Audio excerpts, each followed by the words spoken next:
Nasa $724,000 ang mababawa sa sweldo ni Isaiah Stewart mga idol sa kanyang 7 larong suspensyon sa NBA dahil sa kanyang papel sa Pistons Hornets altercation. Tama po ang inyong narinig mga idol na walang matatanggap na sahod itong si Thomas at ganoon po kalaki ang mawawala sa kanya, almost $1 million.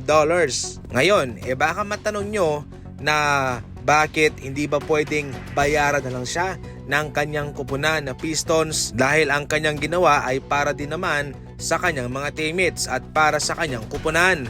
Well, hindi po mga idol at hindi po ganoon basta-bastang magpapalabas ng pera ang Pistons sapagkat yun hoy naka-record sa papeles. Ayon sa collective bargaining ng NBA ay hindi po pwedeng bayaran ng isang kupunan ang kanilang manlalarong mayroong suspensyon. So definitely alam mismo ni Stewart ang rule.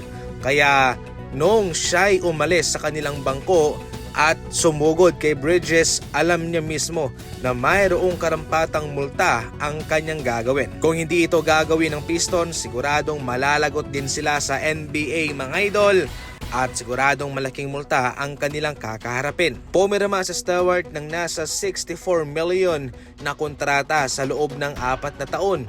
Malaki yan. Pero considering mga idol na hindi naman siya star player kundi backup lamang sa Pistons, ang ganyang kalaking multa ay sobrang bigat na para sa kanya.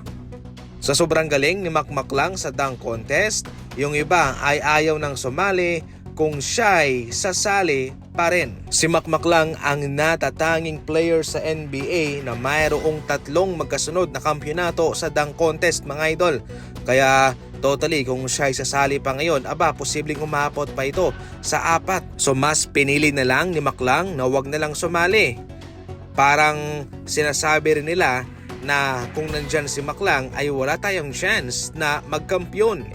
Para sa akin naman ay hindi naman yan problema ni Maklang kung magaling siya. Problema nila yan dahil hindi maganda yung kanilang dunk at hindi nila kaya kung ano ang nagagawa nitong si Maklang. Yan ay malaking kahihiyan para sa kanilang mga sarili. Sa ating huling balita naman mga idol, ayon mismo kay Nick Friedel, si Stephen Curry ay nagpapalakas lang sa ngayon, nagpapagaling kasama itong si Kristaps Porzingis para sa kanilang malaking tulak sa playoff na gagawin. Nasa ibaba sa ngayon ng Golden State Warriors mga idol pero mataas ang chance nilang makapasok sa playoff kung sakaling kanilang may papanalo ang majority ng kanilang mga natitirang mga laban. Somehow okay naman ang kanilang mga manlalaro. Itong sa Stephen Curry ay nagpapagaling na and at the same time ay parating nagpapakondisyon para nasa tamang balanse ang kanyang katawan.